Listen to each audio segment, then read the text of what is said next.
And that's a very pointed point. A lot of people don't understand that part. And it's okay to want the mansion. It's okay to want that, but what is it that you're willing to give in order to receive that? Mm-hmm. And it can't be fake, because he knows fake. No. You know, it has to be extremely genuine.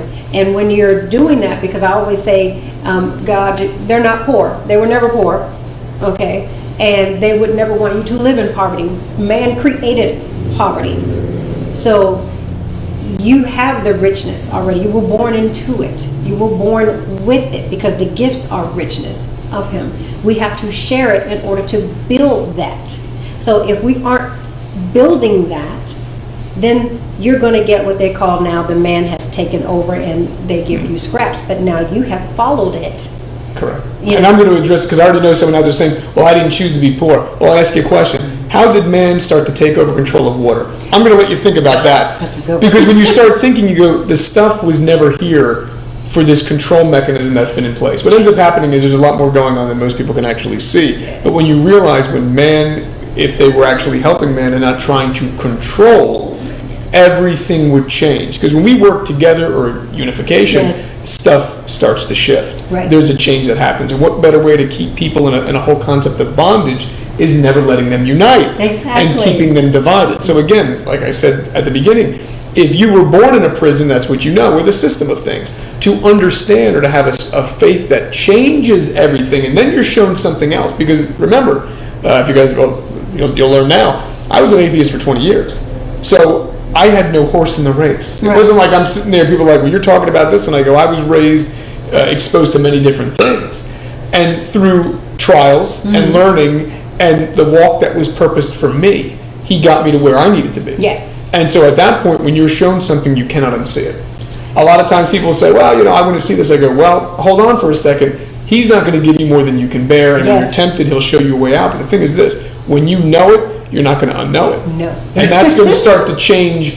When you see people like, you're not acting like other people, I go, because you've seen truth. Exactly. And that will change how you act. I think there's a very big difference between people being able to identify Christ and then following him. Yes. Lucifer knows who Jesus is. Yes. So people don't ever get confused. People they're citing scripture and but I go, demons know scripture. Thank you. Exactly. The one thing they're not doing is following Jesus. Exactly. And so this is something for your own peace of mind, just like another person can't tell you you're condemned.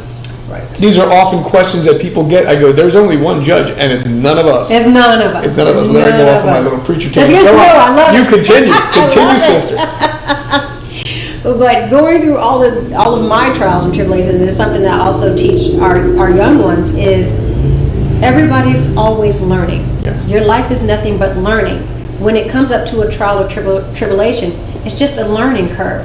And I remember from a movie, Zorro, Mask of Zorro, I think, do believe. Amen. And they had the ring, and it was all about training. All he was doing was training him for what was to come. So nothing he could not do, because he was training, and he would know, if I need to do this, I'm going to go in and I'm going to train. That's all it is every time. So when something comes up, you don't go, oh no, life is over or whatever. Yes. It's like, okay, this is happening. What is it? How can I fix it? What is my place in it? Because sometimes you have to know, where do I jump over it? Do I go around it? Do I go under it? Or do I go through it? Well, through the training, you'll know which way to go. And in that, God is always there. And every time we think something is hard, it really isn't. Imagine if people woke up, I'll be bold. Imagine if people woke up tomorrow morning, even today, and you realized who your father was. That it's God Almighty.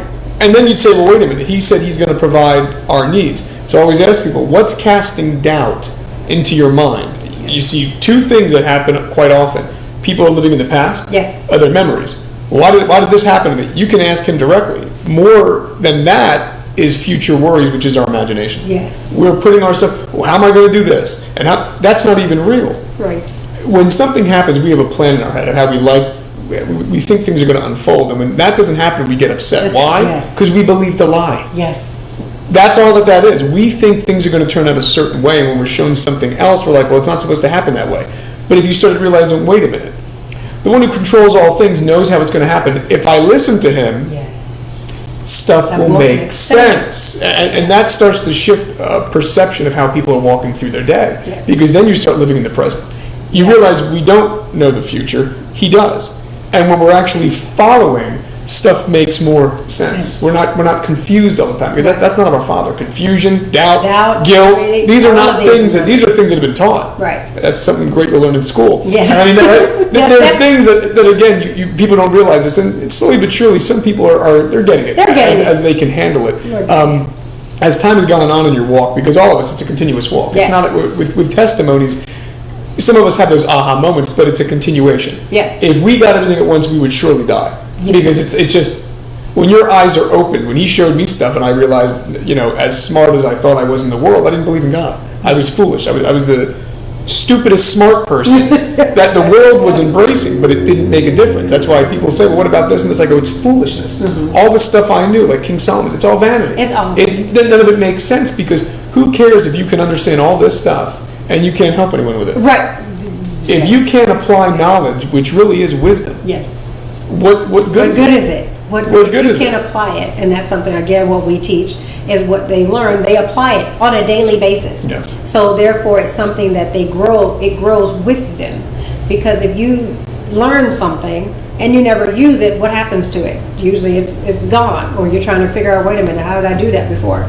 But when you have something and you learn that you can put on your daily activities that you can do, or it's there for you to use at any moment, any time, you're using it, you're growing, it's becoming instilled in you. You can help and share it. You can move through your days easily because you have those things that you're learning and you're doing on a daily basis. Like our kids learn to make goals, and plans, because you have to have a foresight of somewhat, because that's something that also keeps you going. Because I go, motivation is kind of a lie. Because nobody can motivate you.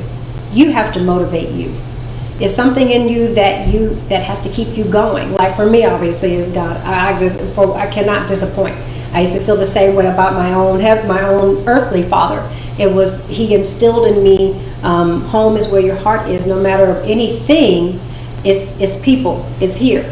So with me, with material things, it was never a big deal. When I look at other people with material things, or for me, growing up, I was always, after my father passed, he passed when I was younger, I was always in the search of that type of love. It was a different type of love. And instead of me paying attention to my Heavenly Father, I looked outside for it, which most women and girls do. Or they look for their father type, or they look for whatever it is.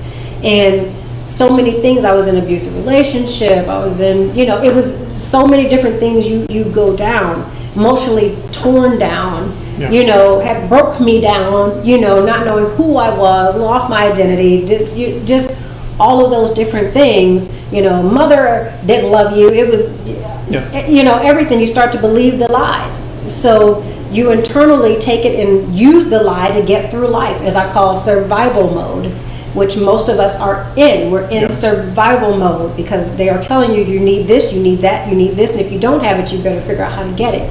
And it's not that way at all. And that's part of my testimony. I've got much more. That's a whole that's a whole hour for that.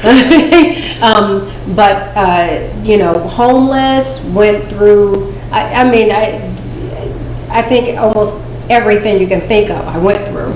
And it wasn't until that one day where you just fall on your knees and you just can't do anything else, and my life changed. Mm-hmm. Because now you're ready. Because now you're ready. You went through enough stuff, or as I said, I was tired of bumping my head, so you stop and you go, okay, I'm done. And so all he does is pick you up and cradle you and say, it's okay, now let's do this. And it's really almost sounds like it's that simple, but it kind of really is. He will right then and there, and it's the story of the prodigal son. Yes. If you haven't read the Word, there's a great story in there, the prodigal son. I love that one. A father has two sons. Yes. And one comes to the father and asks him for his inheritance. Yes. Goes out, spends it on women, drinking, goes through all of it. There's a famine in the land, and he goes to try to work with someone, and he can't eat. And he thinks to himself, wait, what am I doing? I can go back there and plead with my father. He goes back, and his father sees it's coming. As he's coming towards him, he meets them halfway. Yes. And he tells him, bring the best, we're having a party, bring a robe, my ring. And he's happy because his son, what happened? He had to go through all that stuff Yes. to understand love of his father. Yes. Now the other son is in the house, never left the dad, and he won't come outside. And the father goes, your brother's back, come out and celebrate. He goes, how can you put on this feast for him? He misspent, he was sinning, he was doing all this. And he goes, your brother was lost and now he's found. Wow. And an interesting thing, a concept is this.